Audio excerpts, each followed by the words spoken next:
स्वागत है आपका मेरे यूट्यूब चैनल में। तो आज जो है हमारा 26 जनवरी है, गणतंत्र दिवस। तो सबसे पहले आप सभी को गणतंत्र दिवस की ढेर सारी शुभकामनाएं। तो आज जो है हम पढ़ने वाले हैं झूम खेती के बारे में। झूम खेती कैसे की जाती है, क्या क्या इसके परिणाम होते हैं और कहाँ कहाँ ये जो खेती है वो की जाती है। तो वीडियो में जो है आप अंत तक मेरे साथ बने रहिए और आप जो है अंत तक जो है समझ जाएंगे कि झूम खेती क्या है और किस प्रकार से झूम खेती की जाती है।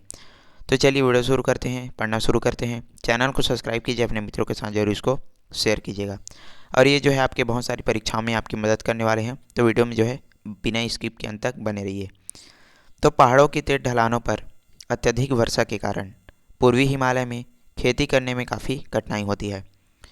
तो पहाड़ होते हैं, साथ ही साथ वहाँ पर होती है तेज ढलानें। अब तेज ढलानों के कारण वहाँ पर जो है खेती करना एक तरह से बहुत ही कठिनाई का सामना करना पड़ता है खेती करने में। और उससे अधिक कठिनाई का सामना करना पड़ता है वहाँ पर होने वाली वर्षा के कारण, क्योंकि पूर्वी हिमालय में जो है बहुत अधिक मात्रा में क्या होती है, वर्षा होती है। तो इसके कारण जो है क्या किया जाता है, इनको खेती करने में बहुत सारी कठिनाइयों का सामना, बहुत सारी दिक्कतों का सामना इनको करना पड़ता है। अब यदि इनको टेढ़ ढलानों पर अगर मिट्टी को खोद कर खेत बनाया जाए तो ढीली मिट्टी घनघोर वर्षा में बह जाएगी। अब यदि ये जो है खेत बना भी लेते हैं तो बहुत अधिक वर्षा के कारण इनका जो खेत है, इनकी जो मिट्टी है वो बह जाती है और इनका जो खेत है पूरी तरह से क्या हो जाता है, नष्ट हो जाता है वर्षा के कारण। लेकिन इन सब समस्याओं से बचने के लिए इनको एक प्रकार की खेती करना पड़ता है। तो इस समस्या को हल करने के लिए सीढ़ी नुमा खेत बनाए जाते हैं। सीढ़ी नुमा खेत जो है आप सभी लोग देखे होंगे।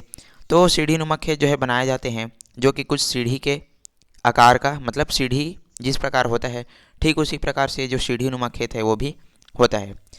तो बहुत सारी इनको समस्याओं का सामना करना पड़ता है और इन्हीं समस्याओं से निपटने के लिए ये जो है सीढ़ी नुमा खेत बना करके अपना खेती करते हैं। लेकिन यहाँ के बहुत बड़े इलाके में सीढ़ी नुमा खेतों के बजाय एक दूसरी तरह की खेती भी की जाती है। मतलब पूर्वी हिमालय में जो है सीढ़ी नुमा खेत तो बनाए ही जाते हैं, साथ ही साथ सीढ़ी नुमा खेतों के बजाय एक दूसरे तरह की खेती भी ये लोग करते हैं और इस खेती को बोला जाता है झूम खेती। तो सीढ़ी नुमा खेती के बजाय ये जो है एक अलग प्रकार की खेती करते हैं और इस खेती का नाम है झूम खेती। तो आइए दोस्तों, अब जानते हैं कि झूम खेती जो है कैसे की जाती है और क्या क्या इसमें जो है परेशानियों का सामना करना पड़ता है। अब देखते हैं झूम खेती कैसे की जाती है। इसे देखने के लिए अरुणाचल प्रदेश की एक बस्ती में चलते हैं।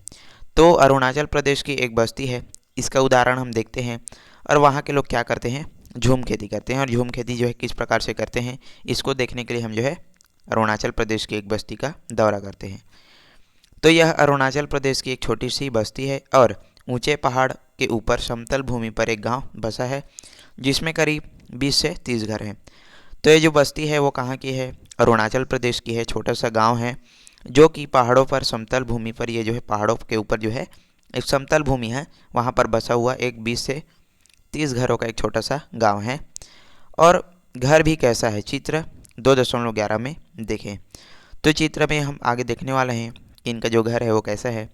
बांस के खंभों पर चबूतरा बना करके उस पर एक बरामदा और लंबा कमरा बना होता है। तो इनके घर जो है कैसे हैं, बांस से बने हुए हैं। 20 से 30 घरों का ये जो है क्या है, गांव है। और ये जो है अरुणाचल प्रदेश की एक बस्ती का दौरा है। और हम जो है झूम खेती को आगे देखने वाले हैं। फिलहाल अभी इस गांव के बारे में थोड़ा सा जान लेते हैं कि वास्तव में इनका जीवन कैसा है। तो इनका जो घर है बांस के खंभों पर बना हुआ चबूतरा है और साथ ही साथ उनका जो घर है वो एक बरामदा होता है और साथ ही साथ एक लंबा ये जो है कमरा बना देते हैं।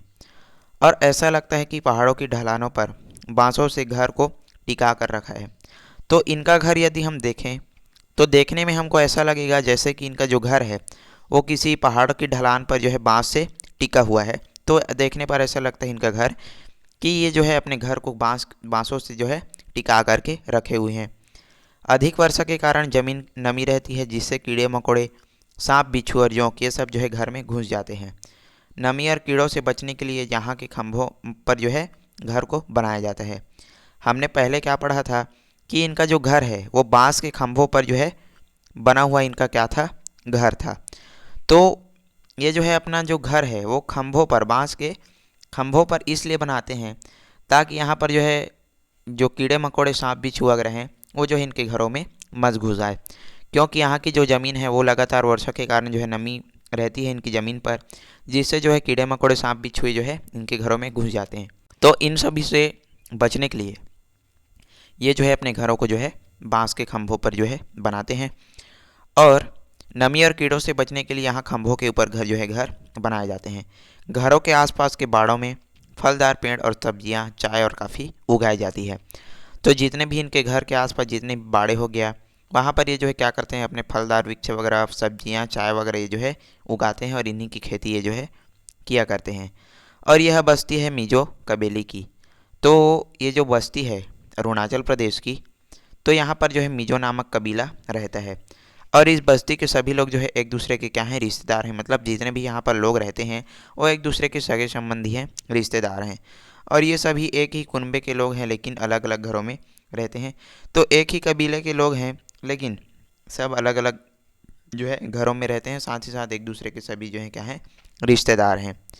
अब आता है ये जो है खेत बनाने निकले। खेत बनाने निकले यानी कि झूम खेती की, ये जो है खेती कर मतलब झूम खेती करते हैं। और झूम खेती किस प्रकार का होता है, अब यहाँ से हमारा जो लेक्चर है वो शुरू होता है। तो दिसंबर का महीना है, कड़ाके की ठंड पड़ रही है। अब आता है दिसंबर का, उस समय क्या था, महीना था, और कड़ाके की ठंड जो है पड़ती है। तो दिसंबर के महीने में ये जो है क्या करते हैं, झूम खेती करते हैं। तो आपको इसको याद रखना है। और इस महीने में बारिश बहुत कम होती है, तो ठंड का महीना होता है और कड़ाके की ठंड यहाँ पर पड़ती है। और इस समय यहाँ पर जो है बारिश बहुत ही कम होती है। अब ठंड के महीने में यहाँ पर पानी की समस्या पैदा हो जाती है। मतलब जो बस्ती, जो गांव हम पढ़ने उसके जो उदाहरण देखे हैं, तो यहाँ पर क्या होता है, अरुणाचल प्रदेश की बस्ती, तो ठंड के महीने में यहाँ पर जो है पानी की समस्या जो है उत्पन्न हो जाती है। और बरसात का पानी टेढ़ ढलानों में जो है बह जाता है, जिसके कारण ऊपरी भागों में पानी की कमी हो जाती है। अब ये जो है पूरे पहाड़ी ढलानों वाला जो गांव है, अब बरसात का पानी पूरे ढलानों से नीचे बह जाता है, जिसके कारण जितना भी ऊपरी भाग है वहाँ पर क्या हो जाता है, पानी की कमी हो जाती है, पानी की समस्या हो जाती है। और पानी की जो पीने का पानी है, गहरी घाटी में उतर करके वहाँ बहने वाले स्रोतों से लाया जाता है। अब ये जो है पीने का जो पानी होता है उसको जो है गहरी घाटी में जो है जहाँ के लोग जो है उतर करके जितना भी सोता बना हुआ है वहाँ से अपना पीने का पानी लाते हैं। मिजो जो है कुनबे का गांव है, जहाँ पहाड़ी और आसपास दो तीन पहाड़ियाँ हैं, और इस कुनबे की पहाड़ियाँ हैं। तो मिजो जो है एक गांव है, सॉरी, तो ये जो है कबीले का एक गांव है। मिजो कबीला यहाँ पर निवास करता है, और वह पहाड़ों और आसपास दो तीन पहाड़ियों पर इस जो है कुनबे की पहाड़ियाँ हैं। मतलब जितना भी ये जो है रहते हैं वहाँ पर जो है हमको दो तीन पहाड़ियाँ देखने को मिल जाती है। और यही पहाड़ी ढलान इनके खेत हैं, और यहाँ पर का जंगल इनका है। तो जितना भी लोग यहाँ पर निवास करते हैं मिजो कबीले के लोग, तो जितना भी जंगल है वो सब इनका है। और यहीं पर ये जो है क्या करते हैं, इन्हीं ढलानों पर ये जो है खेती किया करते हैं। और यहाँ दूसरे कुनबे के लोग आकर के खेती नहीं कर सकते। तो दूसरे जाति मतलब कबीले के लोग यहाँ पर जो है खेती आकर के नहीं कर सकते। कहाँ पर, जो जहाँ पर जो है मिजो कबीले के लोग जो है रहते हैं, वहाँ पर दूसरे कबीले के लोग जो है आकर के खेती नहीं कर सकते। सारी ज़मीन और जो जंगल है वो सभी जो है मिजो कबीले के लोगों का है, और कोई भी व्यक्ति यहाँ पर आकर के नहीं कह सकता कि ये जो है मेरी ज़मीन है। तो सारा जो ज़मीन है, जो जंगल है, वो कब पूरा जो है मिजो कबीले का ही है। तो हर साल जो है दिसंबर के महीने में इस बस्ती के लोग जो है इन पहाड़ियों पर एक जगह खेत बनाते हैं। तो साल भर मतलब हर साल जो है दिसंबर का जब ये महीना रहता है, तो सारे लोग जो है इकट्ठा हो जाते हैं, और जो है एक जगह पहाड़ियों पर ये जो है अपना खेत बनाने का काम जो है शुरू कर देते हैं। और पिछले वर्ष जहाँ खेती की उस ज़मीन का क्या होगा, तो उस ज़मीन को जो है परती छोड़ देते हैं ताकि उस पर जो है जंगल आ जाए। तो हर साल ये जो है दिसंबर के महीने में अपना जो झूम खेती है उसको करने के लिए निकल जाते हैं। और उसके बाद क्या होता है कि ये जो है अपना जो पुराना जहाँ जिस वर्ष पिछले वर्ष जहाँ पर खेती किए रहते हैं उस ज़मीन को जो है ऐसे ही परती छोड़ देते हैं ताकि उस पर पुनः जो है जंगल उगाए। अब बारिश भी बहुत अच्छी होती है तो जंगल भी बहुत तेज़ गति से वहाँ पर उगाता है। उस ज़मीन पर 7-8 साल जो है फिर से खेती नहीं होगी। यानी कि जिस जगह पर ये जो इन्होंने पिछले वर्ष खेती की थी उस समय 7 से 8 साल तक फिर से खेती वहाँ पर नहीं कर सकते। उसको जो है जंगल के लिए पुनः छोड़ दिया जाता है। वहाँ बांस और झाड़ियों और दूसरा पेड़ जो है उगाते हैं। तो बांस, झाड़ी और जो जितने भी पेड़ वगैरह हैं वो उस स्थान पर उगाते हैं। 7-8 साल बाद वहाँ फिर से खेती होगी। अब फिर से 7-8 साल का जो समय है जब निकल जाता है तो फिर से उस जगह पर जो है खेती शुरू कर देते हैं। पिछले वर्ष के खेत को परती छोड़ने के कारण इस वर्ष नई जगह जंगल काट करके खेती करनी है। अब पिछले वर्ष ये जो है जिस जगह पर खेती किए थे वहाँ तो खेती नहीं कर सकते और उसको जो है क्या कर देते हैं, परती छोड़ देते हैं, जंगल वगैरह उगाते हैं। और फिर से 7-8 साल का जब समय बीता है तो फिर से उस स्थान पर जो है खेती करते हैं। लेकिन अब ये जो है नई जगह पर क्या कर देंगे करेंगे, झूम खेती करेंगे, जंगलों को काट करके इनको खेती करना है। अब इसी नई जगह को तय करने के लिए बस्ती के लोग निकले हैं। सब लोग जो है खेती करने के लिए जगह को चुनने के लिए जो है सब बस्ती के लोग जो है निकल जाते हैं। काफ़ी देर तक जंगल में घूमने और आपस में बातचीत करने के बाद तय हुआ कि पास की पहाड़ी की दक्षिणी ढलान पर इस वर्ष खेती होगी। अब सब जो है जंगल में इधर उधर घूमते हैं, आपस में बातचीत करते हैं कि किस जगह पर खेती करनी है, ऐसा करके अब सब जो है इनका निर्णय हो जाता है कि क्या हो, दक्षिणी ढलान पर ये जो है इस वर्ष क्या होगी, खेती होगी। अब अगले दिन जो है जंगल को काटने का काम जो है शुरू होता है। अब दूसरे दिन जो है ये जो है जगह का चुनाव तो कर लेते हैं, अब जंगल को काटने का काम जो है शुरू करते हैं। अब यह बहुत कठिन और मेहनत का काम होता है। अब बहुत सारे पेड़ हैं और बहुत बड़े इलाके में जो है ये जो है खेती करते हैं, तो बहुत सारे पेड़ों वगैरह को जो इनको काटना पड़ता है। तो ये जो है बहुत ही मेहनत और कठिन का काम होता है। हर परिवार के खेत तैयार करने के लिए पूरी बस्ती का जो पुरुष हैं वो इकट्ठा होते हैं और साथ जा कर के पेड़ काटते हैं। तो जितना भी घर है वहाँ के जितने भी पुरुष लोग हैं वो जो है पेड़ को काटने का काम जो है शुरू करते हैं और पूरा जो अपना खेत तैयार करने का काम है वो शुरू कर देते हैं, पुरुष जो है इकट्ठा होकर के। और इस तरह बारी बारी से सबके खेत जो है तैयार किए जाते हैं। तो सबके खेत जो है एक एक करके जो है तैयार करते हैं और कभी किसी भी परिवार को मजदूर लगा करके काम करने की ज़रूरत नहीं पड़ती। सब जो है आपस में मिलजुल करके काम करते हैं और कोई भी जो है मजदूर लगा करके यहाँ पर काम नहीं करता। और उसके बाद क्या होता है, फिर इस प्रदेश में मजदूरी करने वाला भी नहीं है और यहाँ आपको जो है मजदूरी करने वाले लोग भी नहीं मिल सकते। पेड़ काटते समय उसके निचले हिस्सों को जो है छोड़ दिया जाता है और पेड़ों को ठूंठ को जड़ मिट्टी को कट कर बहने से बचाती है। अब जब ये जो है पेड़ को जो है काटते हैं तो इसको जो है ठूंठ को इसको छोड़ दिया जाता है। ठूंठ को इसलिए छोड़ते हैं ताकि ये जो है इसकी जो जड़ें हैं वो मिट्टी को जो है बांध करके रखें। तो सिर्फ ठूंठ को ही यहाँ पर जो है छोड़ दिया जाता है। झूम खेती की तैयारी देख सकते हैं यहाँ पर जो है ठूंठ को जो है जितने भी पेड़ वगैरह हैं उनकी ठूंठ को जो है छोड़ा गया है। तो ये है झूम खेती और इसी प्रकार से जो है ढलानों पर किया जाता है, चित्र के माध्यम से देख सकते हैं। अब एक बार पेड़ कट जाए तो फिर उन्हें खेत पड़े रहने देते हैं, मतलब जितने भी पेड़ हैं वो कट जाते हैं तो उनको जो है खेतों में ही ऐसे पड़े रहने देते हैं ताकि वो जो है क्या हो जाए, सूख जाए। अब मार्च या अप्रैल के महीने में बारिश शुरू होने से पहले सूखे पेड़ों को जो है जला दिया जाता है। अब ये जो है पेड़ों को काटते हैं और जितने भी पेड़ हैं उनको खेतों में ऐसे ही पड़े रहने देते हैं ताकि वो जो है क्या हो जाए, सूख जाए। और जैसे ही मार्च या अप्रैल का महीना आता है तो बारिश शुरू होने से पहले इन जितने भी सूखे पेड़ हैं उनको जो है जला दिया जाता है।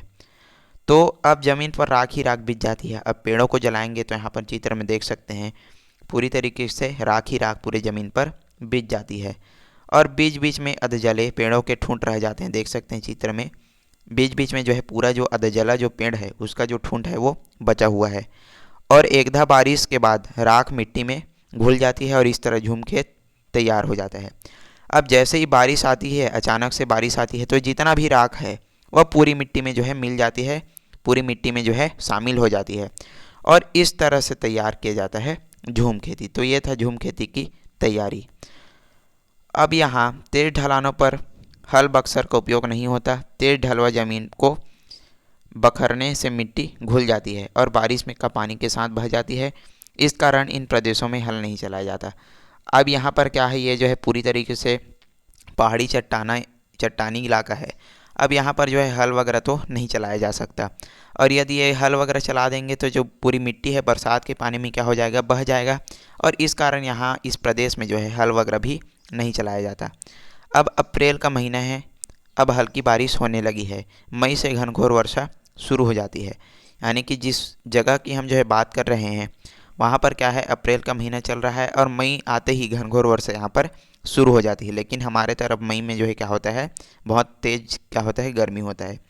उससे पहले जो है क्या किया जाता है, बुआई का काम होता है। अब जैसे ही मई का महीना आने वाला होता है, उससे पहले ये जो है अपनी खेतों में बुआई का काम शुरू कर देते हैं।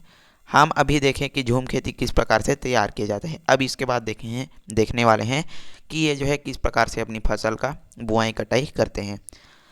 अब क्या है कि ये जो है मई के महीने शुरू होने से पहले अपना जो बुआई का काम है वो शुरू कर देते हैं, और परिवार के सब लोग, पुरुष और महिलाएं, टोकरियों में बीज और हाथ में कुदाल लेकर के झूम खेत की ओर जाते हैं और ढलान के निचले हिस्सों में बुआई शुरू कर देते हैं। तो ये जो है जितने भी परिवार के लोग हैं, महिला पुरुष, सब जो है अपनी टोकरियों में बीज लेकर के जाते हैं और हाथों में जो है कुदाल लेकर के झूम खेती की ओर आगे बढ़ते हैं, और जितना भी अपना खेत बनाए रहते हैं वहाँ पर अपना जो बुआई का काम है वो शुरू कर देते हैं। कुदाल से मिट्टी में थोड़ा छेद बना करके उसमें बीज डाल देते हैं और फिर मिट्टी से उसे ढक देते हैं। तो कुदाल हो गया तो उसमें जो है थोड़ा सा छेद बनाते हैं और वहाँ पर बीज जो है डाल देते हैं और उसको जो है फिर से ढक देते हैं। जब तेज़ वर्षा शुरू हो जाती है तो खेतों में फसल भी तेज़ी से बढ़ने लगते हैं। अब ये जो है अपना बुआई का जो काम है वो पूरा कर देते हैं।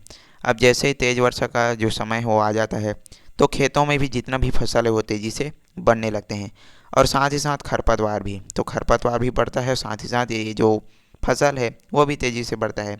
यहाँ खरपतवारों की खास समस्या है, तो खरपतवारों की समस्या जो है सभी जगह होती है। इस कारण 4-5 बार निदाई भी ज़रूरी हो जाता है। तो ये जो है अपनी जो खेत हैं झूम खेती, वहाँ पर 4-5 बार भी निदाई भी किया करते हैं। झूम खेतों में परिवार के उपयोग की सारी फसल इकट्ठा एक ही खेत में बो दी जाती है, और जितना भी परिवार में उपयोग होने वाला फसल है उसको एक साथ जो है एक ही खेत में बो देते हैं, और एक ही खेत में धान, मक्का, ज्वार, तिल, सेम, प्याज, तंबाकू, कपास, शकरकंद, मिर्ची, कद्दू आदि मिला जुला करके बोया जाता है। मतलब एक ही खेत में जो है ये जो है धान भी बो देते हैं, मक्का, ज्वार, तिल, सेम, जो भी इनके परिवार में उपयोग की जाने वाली फसल है सभी को जो है एक ही खेत में जो है बो देते हैं। लेकिन हमारे तरफ क्या होता है, हमारे तरफ एक ही खेत में एक ही फसल बोई जाता है, लेकिन झूम खेती में ऐसा नहीं होता। तो आपको इसको याद रखना है। जैसे जैसे फसल पकती जाती है वैसे उसे उनको काट लिया जाता है। अब ये जो है सभी तो एक साथ नहीं जैसे पकेंगे, तो जैसे जैसे जो फसल है वो पकते जाते हैं उनको जो है काट लिया जाता है। अगस्त से लेकर के दिसंबर तक फसलें एक एक करके पकती है और उनकी कटाई होती है। तो आपको याद रखना है कि झूम खेती में जो है अगस्त से लेकर के जो दिसंबर तक है वो जो है फसलें एक एक करके पकती है और उनकी जो है कटाई की जाती है। झूम खेतों पर एक साल एक बार में तरह तरह के फसलें उगाने के अलावा बस्ती के लोग जंगल से फल और कंद बटोरना एक महत्वपूर्ण काम रहता है, और जिसे वहाँ की महिलाएं करती है।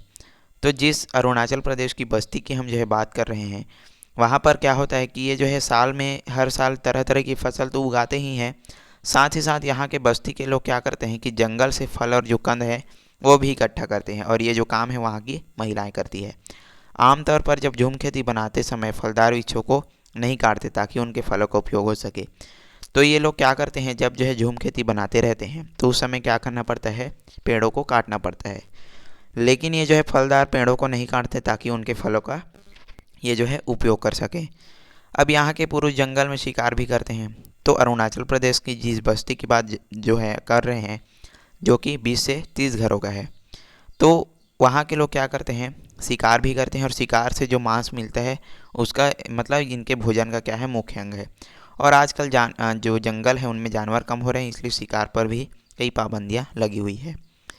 अब पूर्वी हिमालय में मुख्य रूप से जो है चावल, सब्जी, मांस और फल जो है खाए जाते हैं, और यहाँ के लोग अपने भोजन की अधिकांश चीज़ों को अपने झूम खेतों या घर में के बाड़ों में उगा लेते हैं।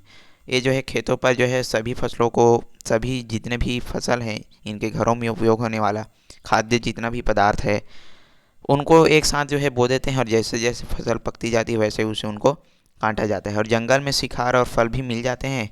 तेल, शक्कर और नमक की कमी होती है, तो यहाँ पर जो है बहुत अधिक समस्या इनको सामना करना पड़ता है। और पहाड़ी ढलानी है और बहुत अधिक मात्रा में वर्षा भी होती है, तो इस कारण ये जो है झूम खेती करते हैं, और ये सभी चीज़ें बाहर से लाई जाती है इसलिए महंगी होती है। तो तेल, शक्कर और जो नमक है वो बाहर से लाया जाता है, तो बहुत अधिक मात्रा में इनको महंगा इनको खरीद करके खाना पड़ता है। और यहाँ जानवर मांस के लिए पाले जाते हैं, मांस के लिए इनको जो है पाला जाता है, जानवरों से मांस लेने के लिए। अब आता है झूम खेती की समस्याएं। तो ये चीज़ें बहुत ही ज़रूरी है, बहुत ही इम्पॉर्टेंट है। तो आजकल जो है लकड़ी की मांग बढ़ने के कारण व्यापार के लिए तेज़ जंगलों को काटने लगे हैं और इससे जंगल कम हो रहे हैं। तो बहुत अधिक मात्रा में लकड़ी की मांग जो है बढ़ रही है और इसका जो है बहुत अधिक मात्रा में व्यापार भी किया जाता है। तो इस कारण जो है तेज़ी से जंगल को काटना प्रारंभ कर देते हैं और इससे जो जंगल है वो बहुत अधिक मात्रा में जो है क्या हो चुके हैं, कम हो चुके हैं। आबादी भी बढ़ रही है और इससे झूम खेती के लिए पर्याप्त जंगल नहीं है। अब क्या है कि झूम खेती के लिए जितना भी जंगल है वो पर्याप्त रूप से नहीं मिल पाता। जहाँ 20 साल तक एक ही खेती की प्रति छोड़ते थे, अब सिर्फ 4 या 5 साल के लिए प्रति छोड़ रहे हैं। मतलब एक जगह जो है क्या करते थे, खेती करते थे झूम खेती, और उस ज़मीन को जो है 20 साल तक इसको प्रति छोड़ देते ताकि उस पर जो है जंगल उगाए और फिर से उस स्थान पर क्या कर सके, जो है झूम खेती कर सके। लेकिन अब ऐसा नहीं किया जाता, अब सिर्फ 4 या 5 साल के लिए उसको प्रति छोड़ते हैं। मतलब 4-5 साल के बाद फिर से उस स्थान पर क्या करते हैं, झूम खेती करते हैं। क्यों कर रहे हैं? क्योंकि जंगल जो है बहुत अधिक मात्रा में कम हो चुका है। अब क्या है, इसी वजह से उस ज़मीन पर जो है पेड़ भी नहीं पड़ पाते। मतलब परती तो छोड़े रहते हैं, उस ज़मीन पर परती छोड़े रहते हैं, लेकिन जो है 4-5 साल के लिए इसको छोड़ा जाता है। इस कारण वहाँ पर जो है पेड़ भी नहीं बढ़ पाते और जंगल जो है ख़राब होने लगे। बहुत अधिक मात्रा में पेड़ों की कटाई हो रही है जिससे जंगल जो है ख़राब हो रहे हैं, नष्ट हो रहे हैं। 3-4 साल बाद फिर उसी ज़मीन पर झूम खेती करने से पैदावार भी कम होती है। अब ये जो है 4-5 साल बाद फिर से उसी ज़मीन पर क्या करते हैं, झूम खेती करते हैं। इस कारण इनकी जो फसलों की जो पैदावार है वो भी कम हो रही है। और कई लोगों का यह मानना है कि झूम खेती के कारण जंगल नष्ट हो रहे हैं और यहाँ के लोगों को झूम खेती जो है बंद करके ढलानों पर जो है सीढ़ी नुमा खेत बनाने चाहिए। ये बात भी बहुत ही सही है क्योंकि इनको जो है झूम खेती करने के लिए पेड़ों को बहुत अधिक मात्रा में काटना पड़ता है और ये भी बहुत क्या है, काम जो है गलत है। तो इनको कुछ लोग बोलते हैं कि झूम खेती को बंद करके जो है आपको जो है सीढ़ी नुमा जो खेत हैं वो भी बनाने चाहिए और वहाँ पर जो है आपको खेती करनी चाहिए। इससे वे एक ही जगह पर स्थायी रूप से खेती कर सकते हैं और उन्हें हर साल जंगल काटने की ज़रूरत नहीं होगी। अब यदि ये जो है सीढ़ी नुमा खेत बना लेंगे तो इनको जो है एक ही जगह पर क्या करना पड़ेगा, खेती जो है करना पड़ेगा और साथ ही साथ हर साल जो है जंगल काटने की ज़रूरत भी नहीं पड़ेगी। लेकिन यहाँ पर यदि सीढ़ी नुमा ये खेत बनाते हैं तो तेज़ ढलान और बारिश के कारण जो मिट्टी है वो बह जाती है। तो ये भी इनके लिए एक समस्या है, झूम खेती में आने वाली समस्या है। पर यहाँ तेज़ ढलान और सीढ़ीनुमा खेत बनाने में क्या है, बहुत ही कठिनाई है। यह चीज़ हमने पहले भी देख लिया था। एक तो यह तेज़ ढलान और सीढ़ीनुमा बनाना में बहुत मेहनत और क्या है, खर्चीला का काम है। मतलब ढलान भी बहुत तेज़ है और साथ ही साथ यहाँ पर सीढ़ियाँ बनाना क्या है, बहुत ही खर्चीला है। और दूसरा यह है कि सीढ़ीनुमा खेत बनाने पर ऊपर की मिट्टी जो है कट करके जाती है और जो है यह शुरू के कुछ सालों तक में है पैदावार अच्छी नहीं होती। मतलब यदि सीढ़ीनुमा जो खेत होता है वहाँ पर क्या होता है, सीढ़ीनुमा यदि एक खेत बनाते हैं तो मिट्टी जो है कट करके क्या हो जाएगी, नीचे जो है बह जाएगी और इससे क्या होगा कि इनका जो खेत है वो भी अच्छे से नहीं होगा। और साथ ही साथ जो है जो सीढ़ीनुमा खेती होती है उसमें शुरू में जो है पैदावार बहुत ही कम हो जाती है। तो फिर भी पूर्वी हिमालय में कई महीने लगातार इतनी घनघोर वर्षा होती है कि सीढ़ीनुमा खेतों से भी मिट्टी बह जाती है।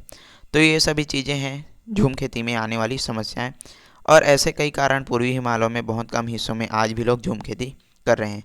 तो आज भी बहुत सारे लोग हैं जो झूम खेती कर रहे हैं।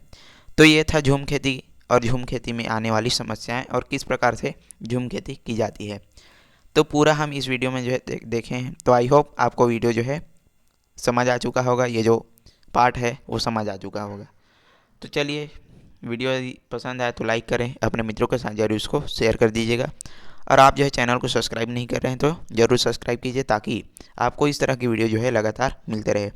चलिए, तब तक के लिए मिलते हैं। धन्यवाद।